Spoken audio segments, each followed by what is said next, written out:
Suppose your mother gives you pocket money of rupees 100 in the month of January, after that an increment of rupees 20 in the month of Feb, and will continue in the same way every month till December. Imagine you come across the advertisement that the online sale is open and they are coming with huge discount sales. You are planning to buy something with your pocket money and you want to know what is the total amount with you. To find the pocket money, that is the total amount for the 12 months, you will have to write each of the 12 months amount and then add them up. Don't you think it would be a tedious and time consuming process? Is there any other way to make the process simpler? Definitely yes. This would be possible if we can find a method for getting the sum. We know the amount in each month follows an AP series. 100, 120, 140, 160, 180 and so on.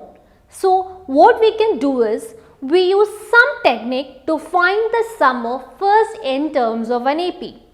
Let us see the method to find the sum of first n terms of the AP in a generalized manner.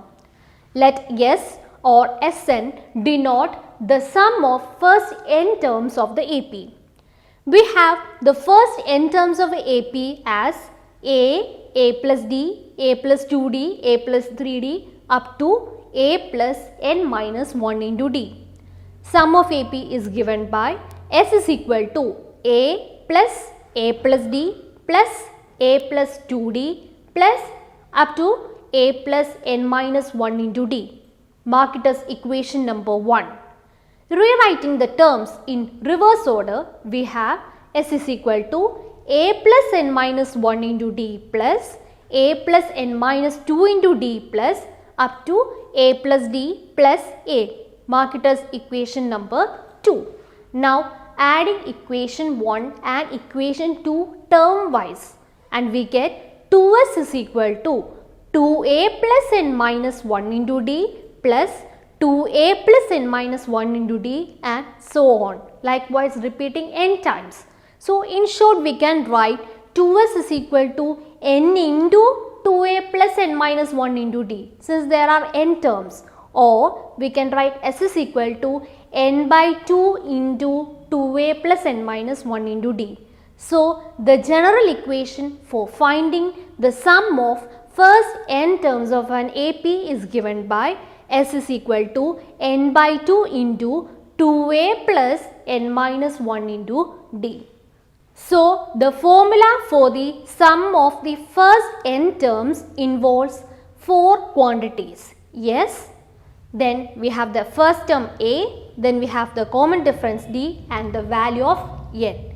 If we know any 3 of them, we can find the fourth quantity.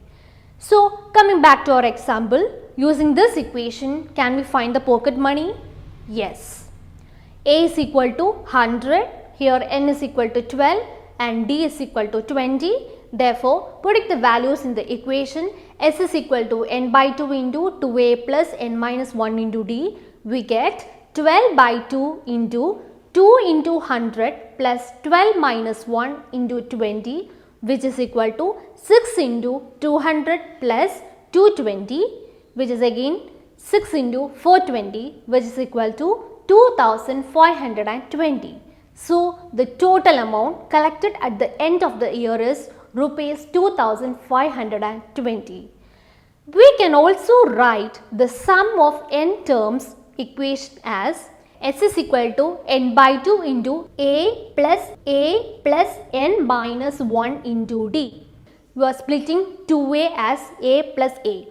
Now S is equal to n by 2 into A plus an. Now if there are only n terms in an AP, then an is equal to L, where L represents the last term. So we can again rewrite the equation as S is equal to n by 2 into A plus L. This form of result is useful when the first and the last terms of an AP are given and the common difference is not given. Let's see one example. Find the sum of the first 22 terms of the AP. See, this is A3 minus 2. So let's see the solution. Given AP series 8, 3 minus 2, we have to find the sum of the first 22 terms. Now what is the equation for sum? S is equal to n by 2 into 2a plus n minus 1 into d. Now here we know n is equal to 22, a is equal to 8, and what is the value of d? D is equal to 3 minus 8 is equal to minus 5. Put all these values in the formula, we get 22 by 2 into 16 plus 21 into minus 5. On solving we get 11 into 16 minus 105, which is equal to 11 into minus 89, and on solving we get minus 979. Therefore, the sum of the first 22 terms of given AP is equal to minus 979. You should also note that the nth term of an AP is the difference of the sum to first n terms and the sum to first n minus 1 terms of it. That is, an is equal to Sn minus Sn minus 1. Second note, the sum of first n positive integers is given by Sn is equal to n into n plus 1 by 2. Let's see the proof of that. Let Sn is equal to 1 plus 2 plus 3 plus up to n. Here, what is the first term? A is equal to 1. What is the last term? L is equal to n.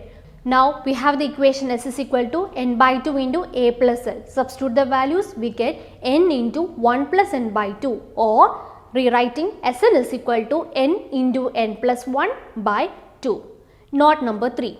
If A, B, C are in arithmetic progression, then B is equal to A plus C by 2, where B is called the arithmetic mean of A and C. Let's see the proof.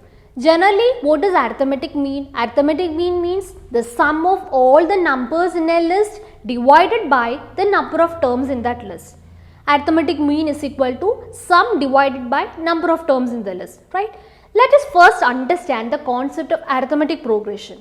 In the arithmetic progression, we know that if the three numbers are in AP, that means if A, B and C are in AP, then basically the first two terms A and B will have the difference which will be equal to the next two terms B and C. So we can say B minus A is equal to C minus B. Rearranging the terms, we get 2B is equal to A plus C, or B is equal to A plus C by 2. So we can say that this term B is the average of the other two terms A and C. This average in arithmetic progression is what we call it as the arithmetic mean. So in this section we have covered the method to find the sum of first n terms of the AP in a generalized manner. We have also seen the proof and the equation.